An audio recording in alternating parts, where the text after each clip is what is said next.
అందరికీ నమస్కారాలండి. నాకు తెలిసిన ఉదాహరణ ఒకటి వినిపిస్తాను. అదేమంటే, భూమిపై జీవించే సమస్త జీవజాతులలో ఈ జాతి జీవన విధానం ఆ జాతికి ప్రత్యేకంగా ఉంటుంది.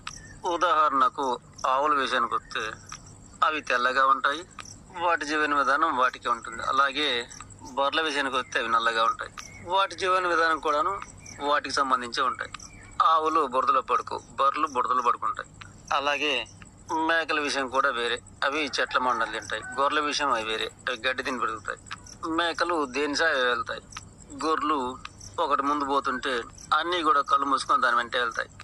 అలాగే పిల్లుల విషయము, కుక్కల విషయము, అలాగే పక్షుల విషయం కూడాను కోడి రూపం వేరే, దాని గుణం వేరే. చిలుక కూడాను దాని రూపం వేరే, దాని గుణం వేరే.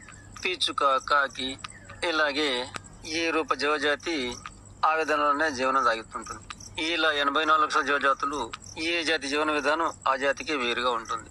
కానీ ప్రత్యేకంగా విచిత్రంగా రాక్షసులు మరియు దేవుళ్ళు వీరిరువురు కూడాను ఒకే మానవ రూపం దాల్చి ఉంటారు. రాక్షస రూపము దైవ రూపం ఒకేటి అయినా ఇక రాక్షస జాతి గుణము క్రూరత్వంతో కూడి ఉంటుంది, అల్పంతో కూడి ఉంటుంది, అరాచకాలతో కూడి ఉంటుంది. ప్రమాదాలు, మోసాలు, అజ్ఞానము, జీవహింస, నమ్మక ద్రోహము, అల్ప సంతోషము, క్షణిక ఆనందము, క్షణిక ఆవేశము, కళ్ళ ముందు విధానమే తప్ప భవిష్యత్తు తెలియనివి. ఇది రాక్షస జాతి యొక్క జీవన విధానం. అలాగే దేవుళ్ళ విషయానికి వస్తే దేవుళ్ళు కూడాను మానవ రూపం మాత్రమే కలిగి ఉంటారు. కానీ దేవుళ్ళ జీవన విధానం ఏమంటే దూరదృష్టితో ఉంటారు, భవిష్యత్తు నెరిగి ఉంటారు, తోటి జీవికి మేలు చేసే విధానం, ప్రేమ, ఆప్యాయత, అనురాగము, ఆపదలాడుకోవడము, ఇంకా ఇటువంటి మంచి లక్షణాలు కలిగి ఉంటారు. దేవుళ్ళు రాక్షసులు ఒకే రూపంలో ఉన్నా ఇలా జీవన విధానం అనేది వేరువేరుగా ఉంటుంది. మానవ జాతిని పోలి ఉన్నా సరే దేవుళ్ళు రాక్షసులు అనేవారు వేరువేరు మార్గాలతో జీవన విధానం సాగుతుంది. అయితే ఇక అసలు విషయానికి వద్దాము. ఇక మన మానవ జాతిలో కూడాను అదే విధంగా రాక్షస సంతతి వారు, దైవ సంతతి వారు. ముందు చెప్పినట్లుగా దేవుళ్ళు రాక్షసులు ఒకే రూపం మానవ రూపం దాల్చుంటారు కనుక అదే రూపంతో ఉన్న ప్రస్తుతం మన మానవాళి కూడా గుర్తు దొరకరు కనుక పొరపాటునో లేక విధి విధానం ప్రకారంగానో మోక రాతో లేక దరిద్రమో రాక్షస లక్షణాలు దైవ లక్షణాలు మనలో ఉంటాయి కనుక విధి విధానం ప్రకారంగా స్నేహితులు కానీ, పెళ్లి చేసుకున్నవారు కానీ, బంధువులు కానీ, మిత్రులు కానీ, కన్నవారు కానీ, కడుపున పుట్టినవారు కానీ, పక్కింటి వారు కానీ, తోటి పనివారు కానీ ఆ విధంగా మనకు తటస్థించిన వారు రాక్షస సంతతి వారా లేక దైవ సంతతి వారా అనేది మన విధి విధానం ప్రకారంగా ఉంటుంది.